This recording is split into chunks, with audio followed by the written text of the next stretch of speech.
मान्यवर आज इस देश के प्रधानमंत्री को भी देश के मंत्रियों को भी चुनाव लड़ने से पहले शपथ पत्र देना पड़ता है कि मैं चोर नहीं हूँ, मैं अपराधी नहीं हूँ, मेरे पास इतना अधिक धन नहीं है। हमें शपथ पत्र देना पड़ता है। जिसे देश चलाना है उसे शपथ पत्र देना पड़ता है कि मैं चोर नहीं हूँ, मैं डकैत नहीं हूँ।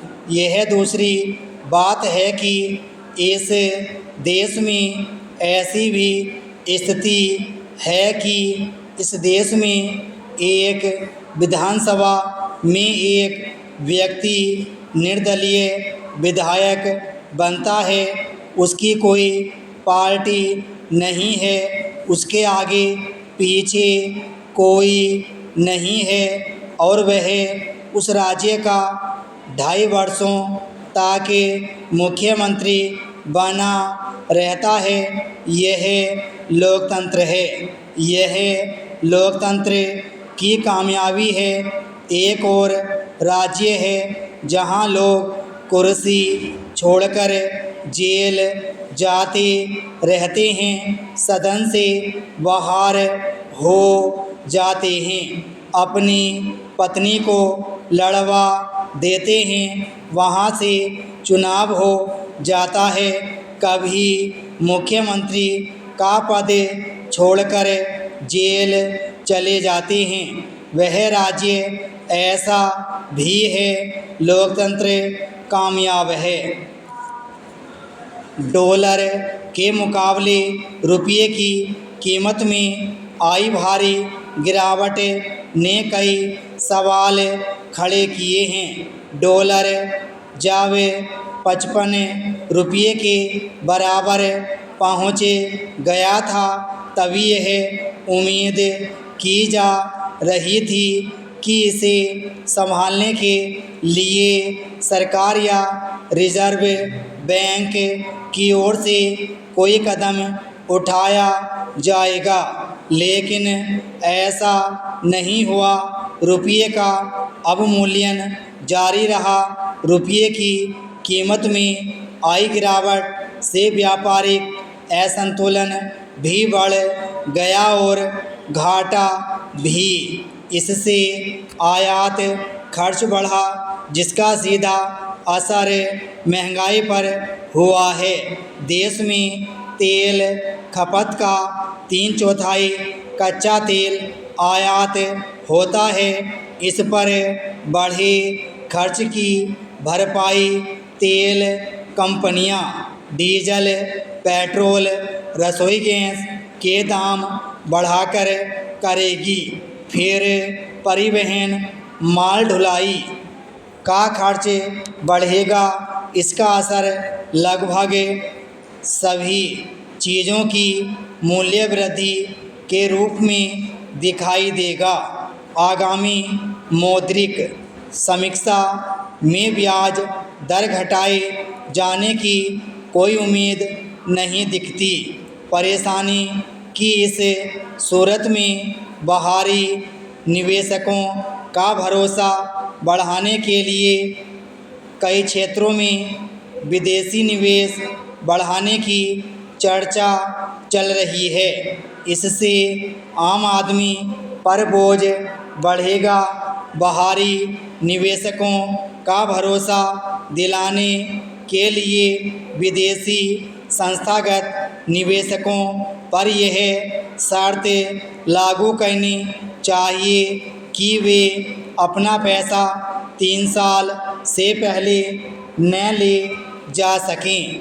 अगर ऐसा नहीं किया तो देश का विदेशी मुद्रा संकट और गहरा सकता है। आम आदमी के हित के लिए उचित कदम उठाए जाएं, यही हमारी मांग है। विराम। पैराचीन। मुझे महोदय, मुझे इस बात की खुशी है कि अभी प्रधानमंत्री जी एशियाई देशों के सम्मेलन में रूस गए हुए हैं। इधर के तमाम साथी बोल रहे थे कि हमारे प्रधानमंत्री जी बहुत बड़े और बहुत अच्छे अर्थशास्त्री हैं। मेरे ख्याल से एशिया के जो देश हैं वे हमारे प्रधानमंत्री जी से ज़रूर कुछ सीखेंगे। वे अन्य देशों को ज़रूर कुछ बताएंगे कि हमारे यहाँ अमेरिकी डॉलर की जो कीमत बढ़ रही है या रुपये का अवमूल्यन हो रहा है उसे कैसे बढ़ाएंगे,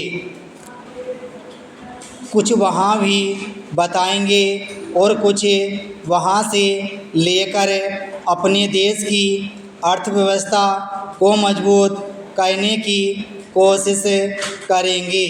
यह हम लोग अपेक्षा करते हैं। दूसरी बात, इसी सदन में चर्चा हुई है कि आपका सकल घरेलू उत्पाद का राजकोषीय घाटा 404 है। आप इसे 408 पार करने की भरसक कोशिश कर रहे हैं। इसमें हम लोगों की शुभकामना है, लेकिन आप उस कोशिश के बारे में भी विस्तार से बताएंगे। आप क्या करेंगे ताकि आपकी जो सकल घरेलू उत्पाद दर है, राजकोषीय घाटा है, बजटीय स्तर है, वह सुधरेगा, वह आप ज़रूर बताएं। गैर योजना खर्च में 10% कटौती करने का निर्देश भी आप जारी कर सकते हैं। वित्त मंत्रालय की ऐसी तैयारी चल रही है, लेकिन दूसरी तरफ देखा जाए तो देश में बेरोज़गारी बढ़ी है और रोज़गार के अवसर घटे हैं। आप यह भी प्रयास कर रहे हैं कि जो नौकरियां दे रहे हैं उस पर किस प्रकार से रोक लगाई जाए। इसके बाद लोगों को नौकरी नहीं दी जा सकती है। आज बहुत सारी बहुराष्ट्रीय कंपनियां आई हैं। हमारे तमाम नौजवान हैं जो इंजीनियरिंग करके तथा कंप्यूटर से जुड़े विभिन्न प्रकार की शिक्षा ग्रहण करके गए हैं। वे निजी कंपनियों में केवल अनुबंध पर काम कर रहे हैं। यह स्थिति है। आप कैसे रोजगार के अवसर बढ़ाएंगे? यह आपने घोषित किया है कि अपनी अर्थव्यवस्था सुधारने के लिए हम नौकरी पर रोक लगा सकते हैं। वित्त मंत्री जी, आपको निवेशकों पर भरोसा है। आप हमेशा कहते हैं कि निराश होने की आवश्यकता नहीं है। अभी हमारे मित्र बोल रहे थे, मेरे ख्याल से वे आपसे ज़्यादा ज्ञाता हैं। उन्होंने कहा कि निराश होने की आवश्यकता नहीं है। हम पूरी तरीके से व्यवस्था को ठीक कर लेंगे, इसमें मेरी शुभकामनाएं हैं।